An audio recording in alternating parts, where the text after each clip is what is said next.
Bismillahirrahmanirrahim. Assalamualaikum warahmatullahi wabarakatuh.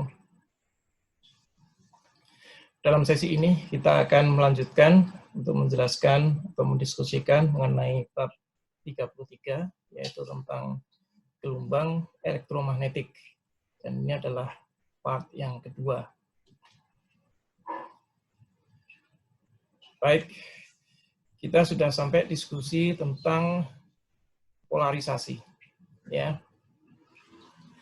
Dan kita sudah mengenal bahwa gelombang elektromagnetik adalah gelombang transversal, di mana arah tersebut, arah getar dari medan elektriknya itu tegak lurus dengan arah getar magnetiknya, dan mereka ada di dalam satu bidang yang namanya transvers, ya, yang tegak lurus.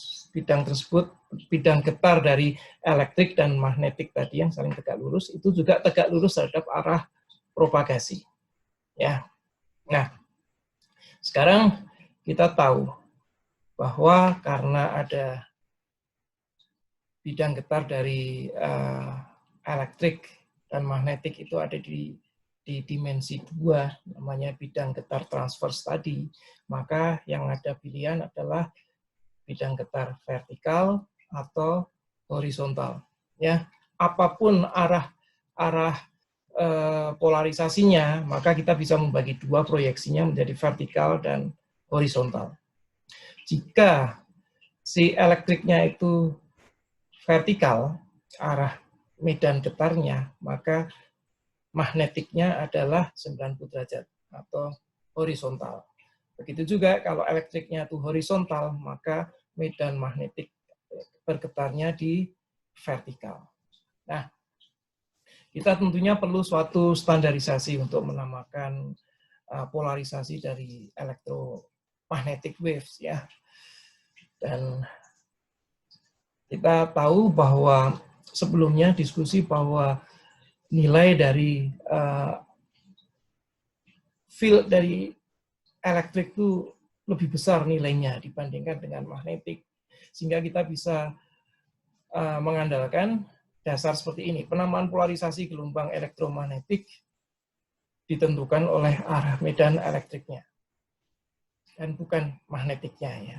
Jadi kalau ada medan ada gelombang elektromagnetik di mana medan elektriknya itu adalah vertikal, ya, gerak getar itunya, fieldnya, maka kita sebut polarisasinya ada vertikal. Ya, meskipun magnetiknya itu horizontal, tapi yang kita sebut adalah arah gerak elektriknya. Begitu juga untuk yang ini, arah gerak elektriknya horizontal dan magnetiknya atau vertikal, maka kita sebut polarisasinya adalah horizontal. Ya. Kemudian ada yang menarik. Sebagai contoh di sini tentang polarisasi adalah siaran TV di Inggris. Mereka propagasi menggunakan polarisasi yang disebut sebagai horizontal. Polarisasi vertikal. Mohon maaf. Di Inggris adalah vertikal. Dan antena yang digunakan, Anda lihat di sini sirip-siripnya adalah arahnya adalah vertikal, ya. Karena ini adalah untuk menangkap wave elektriknya sebenarnya. Kalau di Amerika apa yang mereka menggunakan polarisasi horizontal, sehingga antena Yagi pun penerimanya itu arahnya adalah arah horizontal. Ya.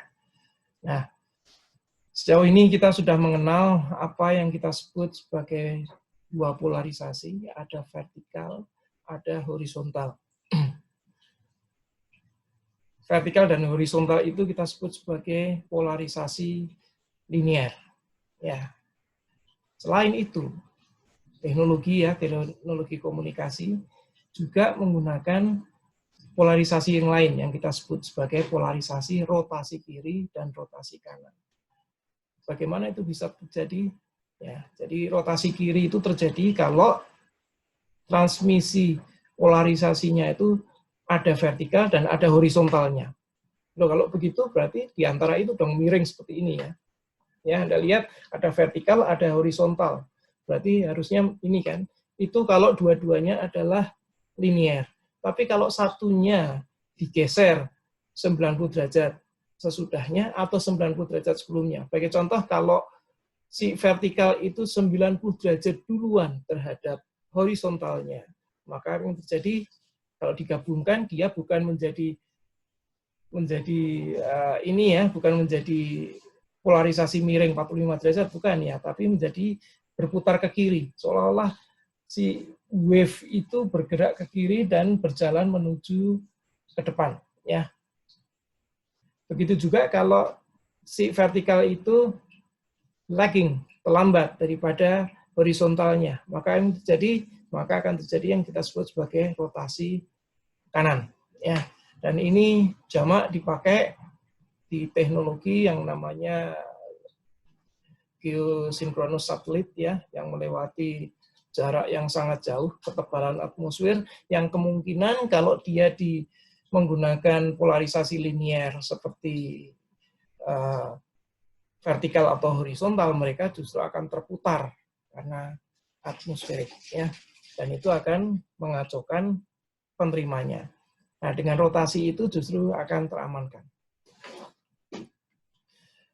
Baik, ini saya ulang sedikit lagi bahwa jika ada gelombang linier, vertikal atau horizontal, dan di sini contohnya adalah vertikal ya, karena E-nya ke atas ya.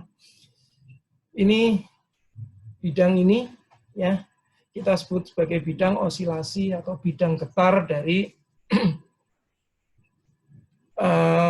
elektrik ya, field elektrik. Sedangkan di sini ya ke arah propagasi sana adalah bidang getar untuk magnetic field. Ya. Jadi mereka saling tegak lurus. Baik. Sekarang kita melihat dari sisi sumber cahayanya atau sisi sumber elektromagnetiknya ya. Ini bisa dipakai di cahaya maupun di sumber elektromagnetik untuk RF, sebenarnya sama saja ya. Contoh di sini kita istilahnya adalah unpolarized light atau unpolarized electromagnetic ya, yang tidak terpolarisasi. Jadi kita bisa melihat arah bidang getar dari electromagnetic wave-nya itu random ya. Seperti contohnya adalah cahaya matahari, kemudian cahaya matahari itu tidak hanya yang kita lihat visible saja, tapi mereka juga ada RF, ada long wavelength maupun short wavelength ya. Dan arah putarnya kalau kita melihat sebagai bidang getar, bukan bidang getar, ini adalah transverse karena dia tegak lurus terhadap arah propagasi. Nah, arah propagasi adalah menuju ke kita ya, ke mata kita. Bidang getar field-nya itu bisa sembarangan di sini ya, random ya. Namun meskipun sembarangan, karena dia ada di dalam satu bidang, namanya bidang transverse seperti ini, maka secara sistematik bisa kita proyeksikan dalam dua sumbu, betul kan? Sumbu vertikal dan sumbu horizontal. Jadi meskipun di sini dia adalah random, arahnya random, tapi kalau kita proyeksikan ke vertikal dan horizontal, mereka ada komponen-komponennya dan tinggal kita jumlahkan. Sehingga kita punya intensitas, dua intensitas sebenarnya, intensitas vertikal dan intensitas horizontal yang saling ortogonal, ya. Dan kita akan bisa melihatnya nanti sewaktu kita menggunakan polarizer. Coba kita lihat. Total dari intensitas dari sinar yang unpolarized ini, yang tidak terpolarisasi ini adalah I ya, di mana kita sebut sebagai intensitasnya totalnya adalah I0 ya, intensitas awal ya, seperti yang di sini. Kalau kita melewatkannya ke suatu polarizer, ya, namanya bidang polarisasi, itu ada alatnya namanya adalah polarizer. Di sini digambarkan adalah garisnya vertikal, berarti hanya sinar dengan polarisasi vertikal saja yang akan lewat, sedangkan yang horizontal akan diblok.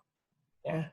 Maka apa yang Anda lihat di sini, maka yang Anda lihat di sini adalah hanya intensitas yang vertikal saja, yang horizontal hilang. Sedangkan kita tahu bahwa untuk unpolarized light ini, mereka akan terbagi dua sama besar, intensitas di vertikal dan horizontalnya. Kalau horizontalnya hilang, berarti tinggal separuhnya saja di sini, ya, untuk vertikal. Jadi kurang lebih menjadi separuhnya intensitasnya karena akibat dari polarizer tersebut. Ya. Kita lanjut.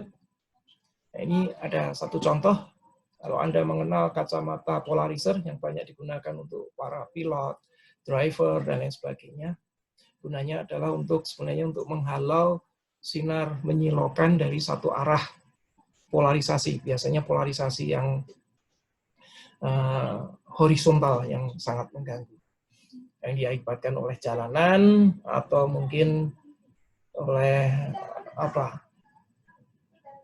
hamparan air hujan ya, yang biasanya sangat menyilaukan. Anda lihat di sini ada dua kacamata polarizer. Kalau Anda gabungkan, maka Anda lihat di sini, dalam sini, maka Anda tetap bisa melihat ke dalam sana ya. Garis hitam putih masih bisa kelihatan. Karena apa? Karena bidang polarisasi dari kedua polarizer itu arahnya sama, ya.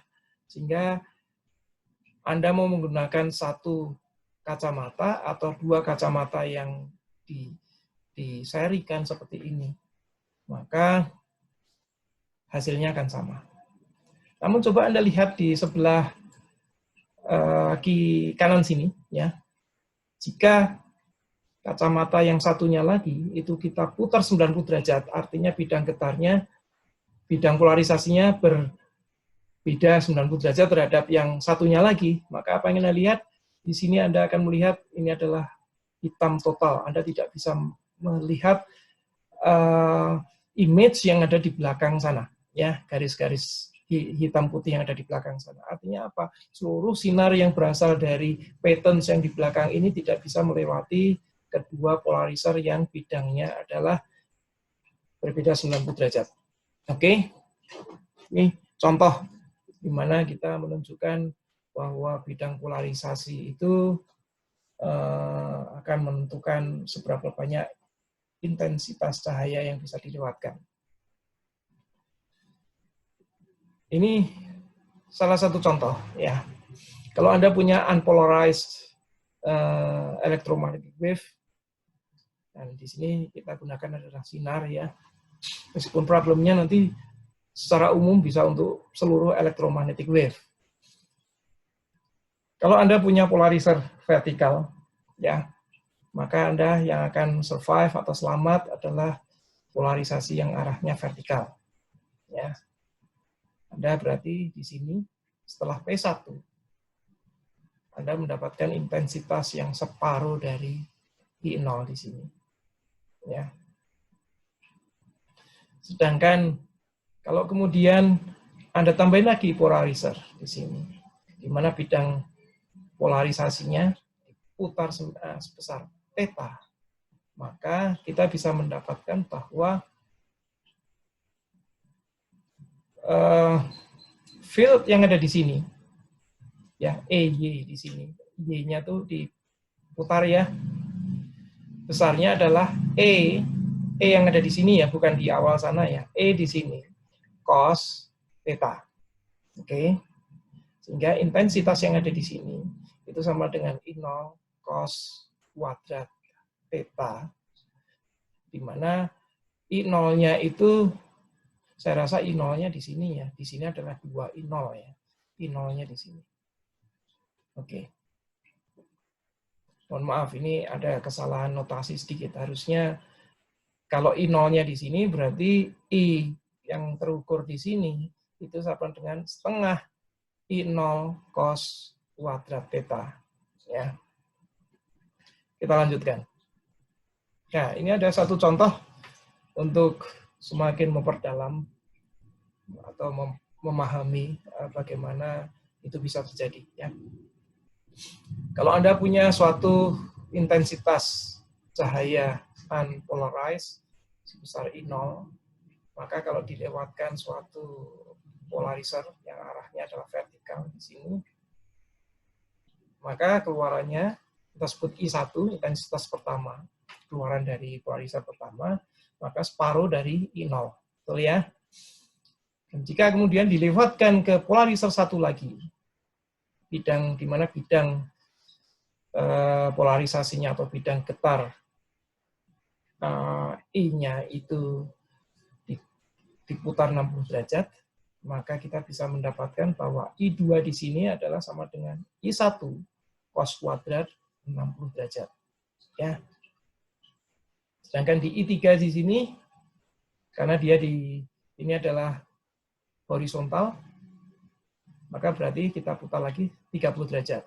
Maka I3 itu sama dengan I2 cos kuadrat 30 derajat. Nah, sekarang pertanyaan kita, berapa I3 ini terhadap I0?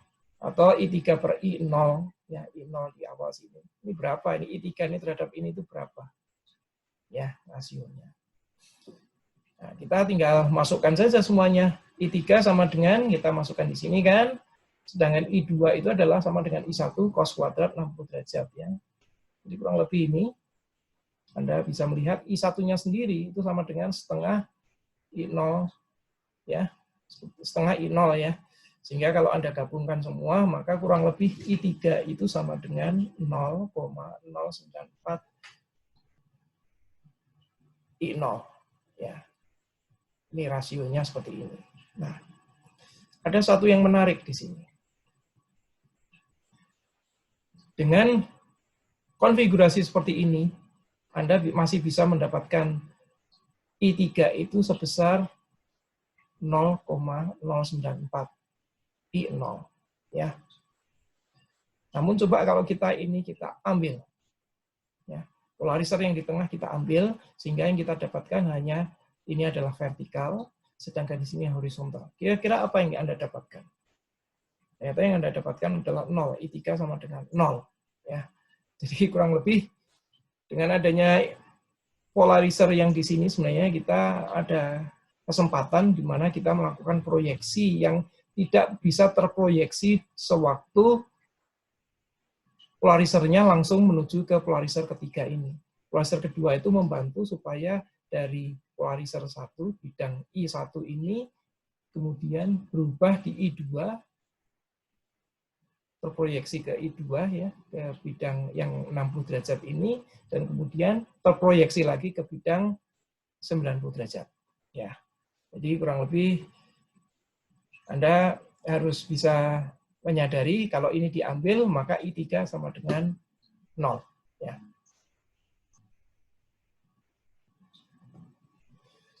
Nah, sekarang kita menginjak ke problem lain lagi, yaitu tentang pemantulan atau refleksi dan pembiasan atau refraksi.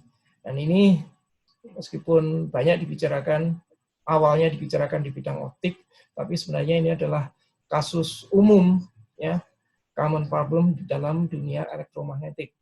Radio pun, RF, microwave juga mengalami pemantulan dan pembiasan. Hukumnya juga sama, hanya karena sifat materialnya akan sama-sama materialnya bisa punya respon berbeda karena panjang atau frekuensi yang berbeda, ya.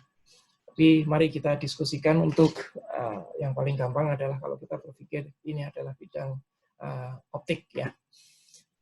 Kita bayangkan di sini kita punya dua material, N1 dan N2. Ya.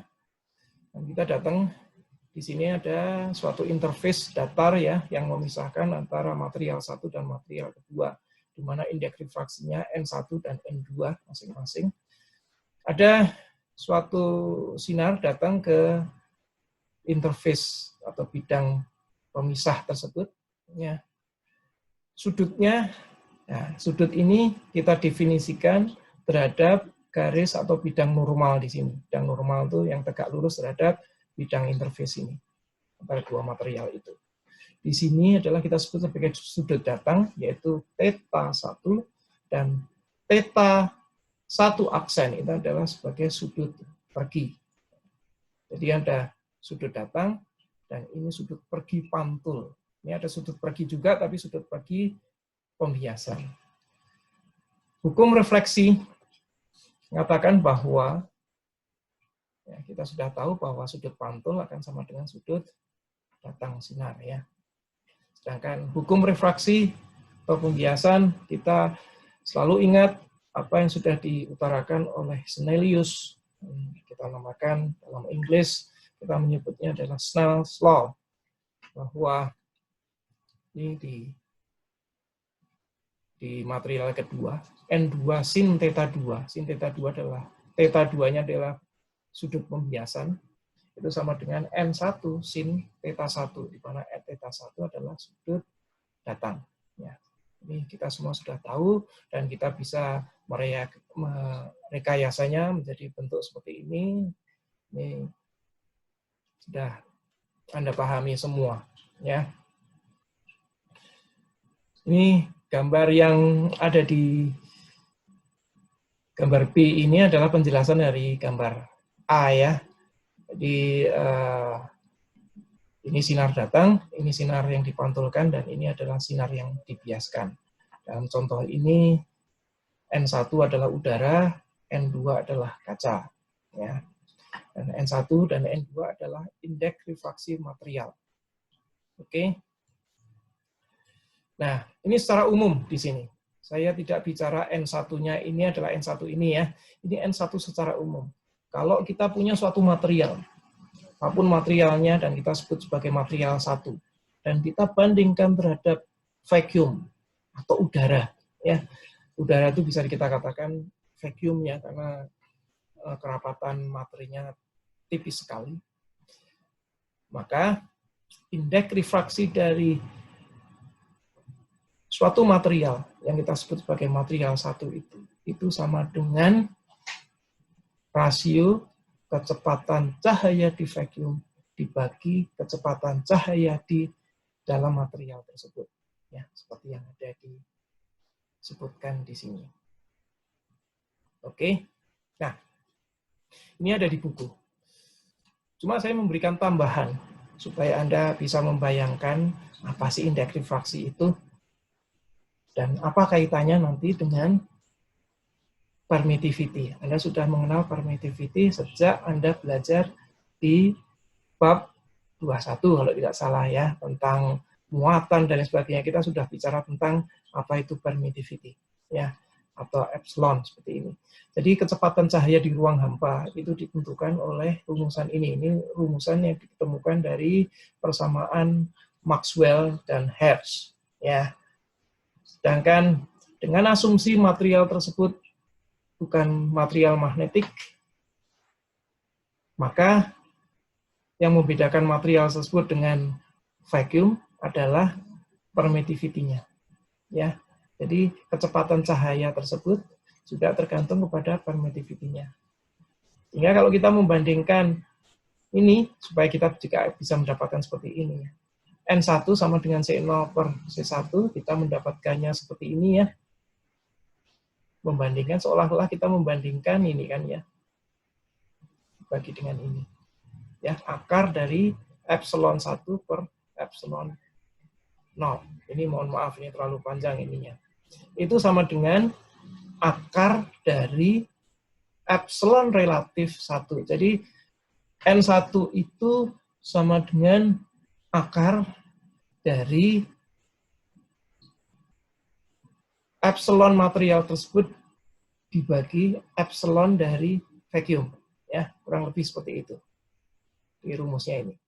Jadi kita bisa membayangkan bahwa refraktif indeks suatu material itu kurang lebih akar dari refraktif dari material itu, akar dari permittivity material tersebut. Nah, sekarang kita melihat lebih jauh lagi, lebih menganalisis tentang apa yang disebut refraksi, ya. Sekarang kita bayangkan kalau kita punya dua material, N1 dan N2.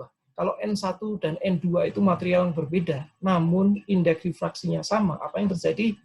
Kalau Anda gabungkan, maka sinar tidak mengalami apa-apa, tidak mengalami pemantulan, dan tidak mengalami refraksi. Jika N1 sama dengan N2, meskipun kedua material tersebut berbeda. Ingat ya, karena material itu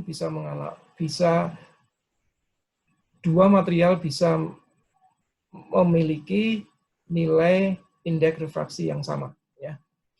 Jika N2 lebih besar dari N1, ya, seperti yang kita lihat di gambar di sini, sedangkan sudut datangnya adalah di material 1, maka apa yang terjadi? Theta 2 pasti lebih kecil daripada theta 1 ya. Sedangkan pantulannya tetap ya. Sedangkan kondisi terbalikannya, kalau N1 itu lebih besar daripada N2, di mana sinarnya tetap datang dari itu, maka yang terjadi adalah refraksi, sudut refraksi theta 2 ini akan lebih besar daripada theta 1. Nah, nanti dalam satu slide atau dua slide selanjutnya kita akan mendiskusikan apa yang terjadi jika theta 1 ini kita perbesar terus, maka theta 2 akan membesar terus sampai suatu saat dia 90 derajat. Ya. Dan di sini belum 90 derajat tentunya.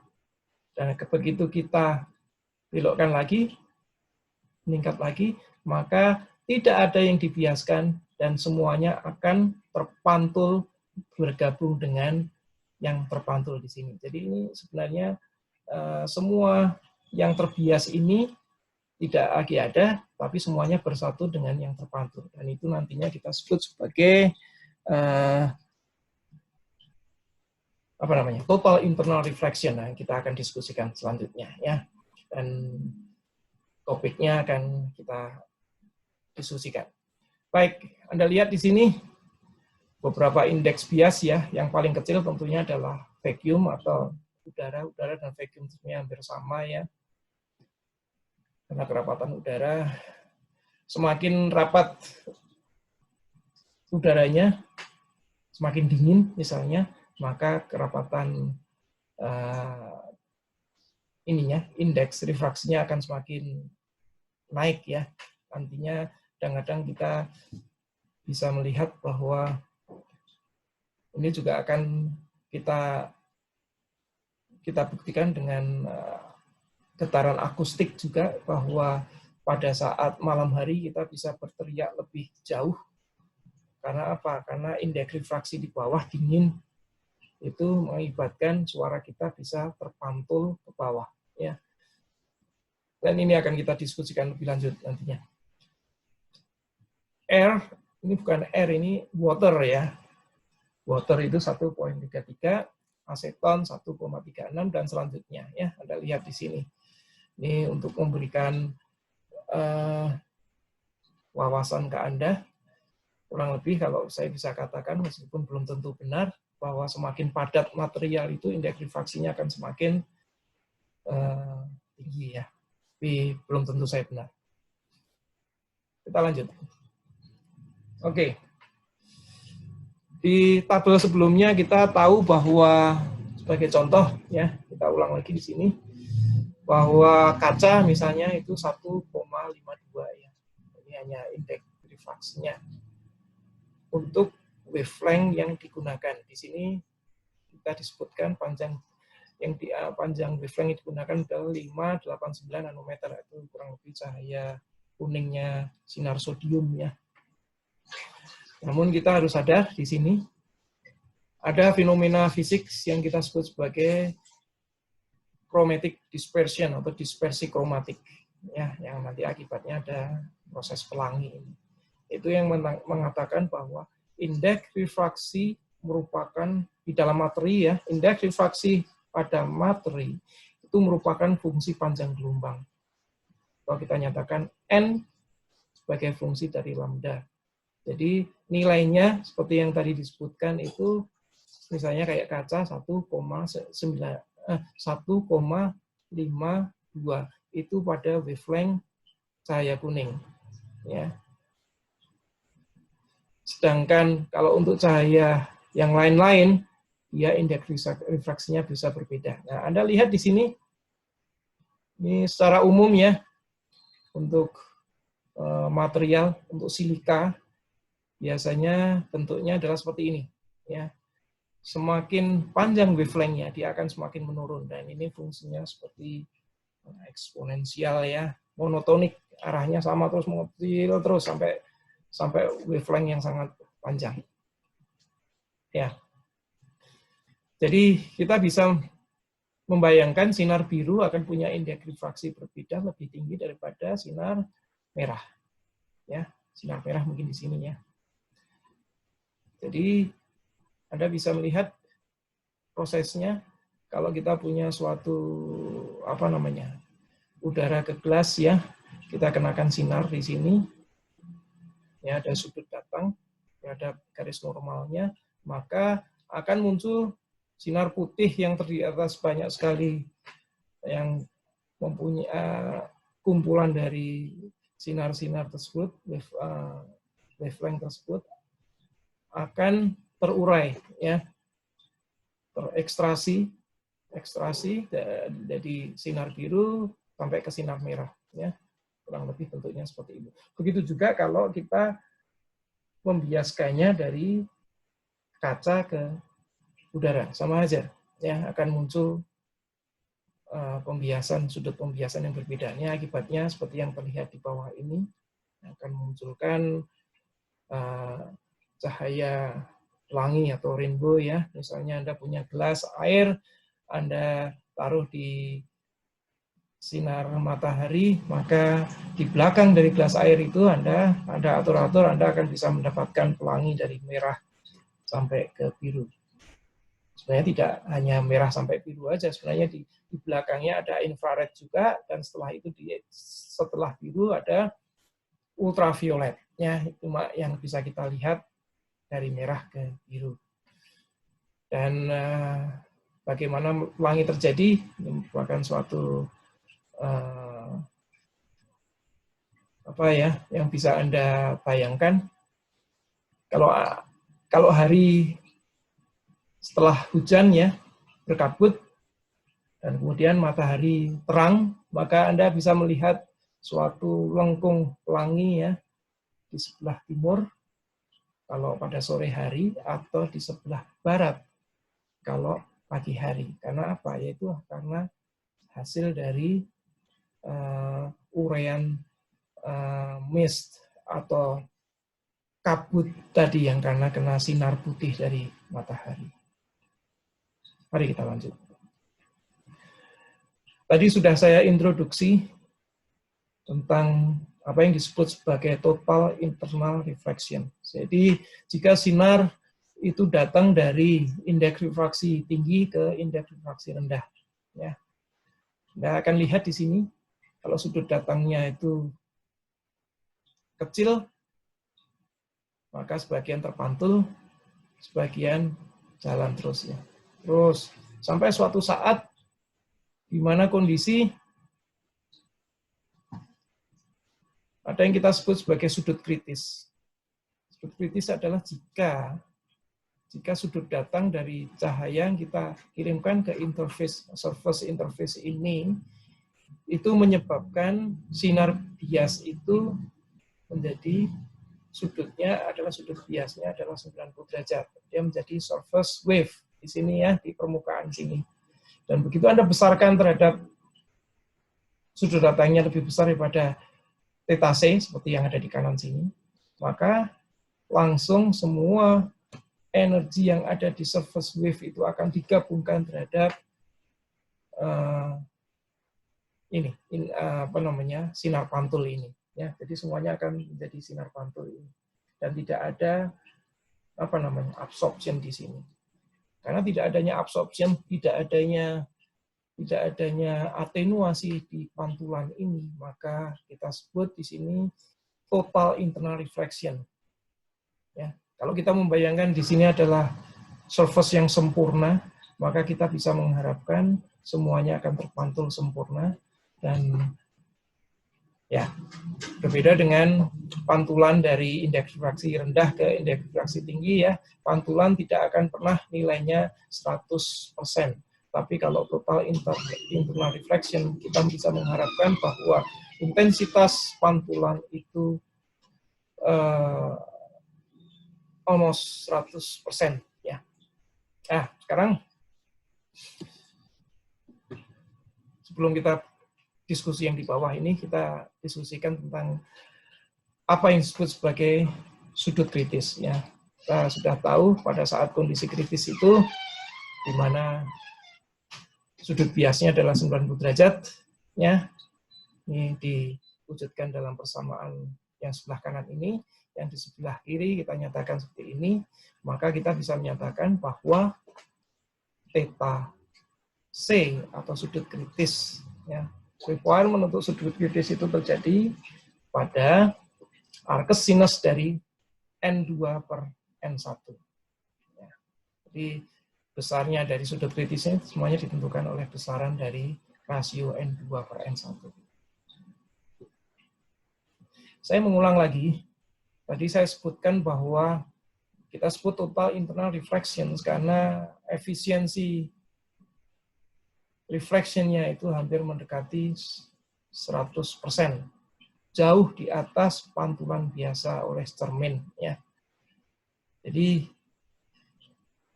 perbedaannya begini. Kalau pemantulan biasa yang terjadi di titik pantul itu adalah losses. Losses itu bisa diakibatkan oleh karena itu losses itu kan atenuasi ya, disebabkan oleh absorpsi di titik tersebut ya, absorption oleh molekular di titik interface tersebut, atau bisa juga karena scattering di situ. Ya. Dan ini kita sebut losses. Sedangkan total internal reflection kita sebut sebagai lossless. Meskipun tidak bisa, nggak ada di dunia ini yang tidak ada di alam semesta ini yang 100%-nya. Tapi di sini efisiensinya jauh lebih tinggi daripada di sini. Kalau di sini sebut lossless, di sini adalah lossless ya. Hampir sama tulisannya, tapi bedanya jauh sekali. Ini losses ini adalah tidak efisien, yang di sini adalah lossless ini adalah sangat efisien. Dan seperti kita ketahui, meskipun kita tidak mendiskusikan dalam kelas ini, ya dalam kelas fisika dasar ini, tapi perlu Anda ketahui bahwa total internal reflection ini, fenomena ini yang kita gunakan dalam teknologi fiber optic communication. Fiber optics, ya tidak hanya communication, bisa untuk fiber sensor dan sebagainya, semuanya berbasis kepada total internal reflection.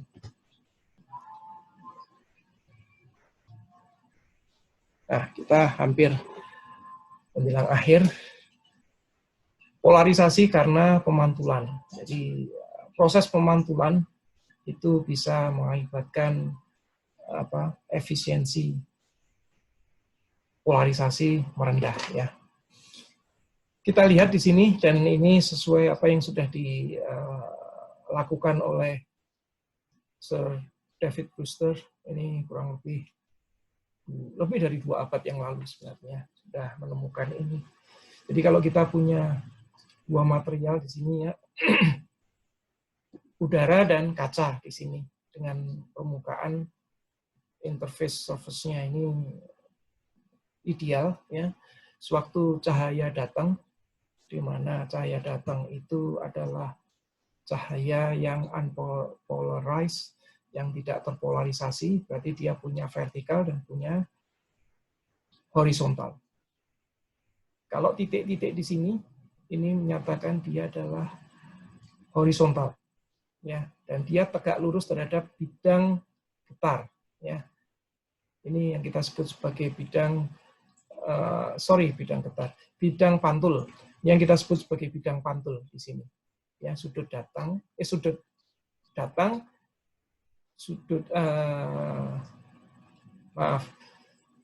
sinar datang, garis normal, dan sinar pergi, sinar pantul, ini kita sebut sebagai bidang pantul ya. Maka pada kondisi tertentu, ya, pada kondisi tertentu kita bisa mengatur sedemikian rupa bahwa yang bisa dipantulkan itu hanya cahaya yang punya polarisasi horizontal saja, yang vertikal hilang. Semuanya terbuang masuk ke sini, ke yang dibiaskan. Tapi pada kondisi umum, di sudut-sudut umum ya, sudut umum itu kita bisa mendapatkan bahwa di sini juga sama, di sini ada polarisasi horizontal dan juga polarisasi vertikal. Hanya komposisinya berubah dari yang sinar datang di sini. Ya. Pada suatu kondisi di mana dia disebut sebagai sudut Brewster, maka polarisasi vertikalnya akan hilang, ya, dan hanya kita mempunyai yang disebut sebagai polarisasi horizontal. Sedangkan polarisasi vertikal semua dibelokkan ke arah cahaya yang dibiaskan. Jadi begini, hukum Brewster itu akan terjadi jika θB, ya, θB ini adalah sudut pantul, sudut datang, ya, ditambah θR, mana θR adalah sudut refraksi, ya, itu sama dengan 90 derajat. Jadi kita masukkan saja di sini, ya. Kita tahu N1 sin θB sama dengan N2 sin θR. Ini hukum Snellius, ya, atau Snell's law. Dan kita masukkan lagi di sini, ya. Kalau ini menjadi apa? Sin θR ini menjadi sin 90 derajat minus θB, ya, sama dengan N2 cos θB. Nah, jadi Anda punya hubungan ini. Dari Snellius, hukum Snellius ini, Anda bisa punya hubungan ini, ya. Jadi θB sama dengan arcus tangent dari N2 per N1. Nah, inilah θB-nya kita sebut sebagai sudut Brewster. Jadi banyak kita gunakan di sini untuk menghilangkan, ini contohnya adalah untuk menghilangkan. Kita biasanya menghilangkan polarisasi dengan cara menggunakan peralatan yang disebut polarizer, yaitu ditransmisikan, ya, ditembuskan sehingga kita hanya mendapatkan satu bidang aja, entah vertikal entah horizontal. Dan kalau di sini yang Brewster ini kita tidak perlu menggunakan itu dengan material apapun, ya, dipantulkan selama dia memenuhi ini hukum Brewster ini, sudut Brewster ini, ya, memenuhi hukum ini, maka kita bisa menghilangkan polarisasi vertikal dari sinar tersebut, ya. Dan ini banyak digunakan misalnya untuk filtering di gas laser dan lain sebagainya, ya, untuk menghilangkan polarisasi yang ada di situ. Baik, terima kasih. Rasanya sudah cukup. Dan terima kasih sudah mendengarkan sesi ini. Semoga bermanfaat. Jika ada pertanyaan dan ingin diskusi lebih lanjut, silahkan Anda mengirimkan melalui WhatsApp. Sekali lagi terima kasih. Assalamualaikum warahmatullahi wabarakatuh.